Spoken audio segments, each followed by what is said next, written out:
చెలి మనసే శివధనుసైనది, తొలి చూపుల వశమైనది, బలపు స్వయంవరమైనప్పుడు గెలువనిది ఏది?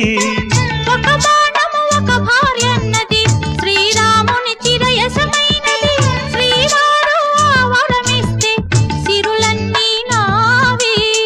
తొలి చుక్కవు నీవే, చుక్కానివి నీవే, తుదిదాకా నీవే, మరు జన్మకు నీవే.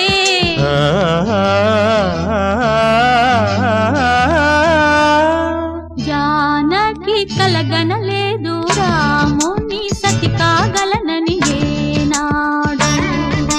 రాముడు అనుకోలేదు జానకి పతి కాగలనని ఆనాడు.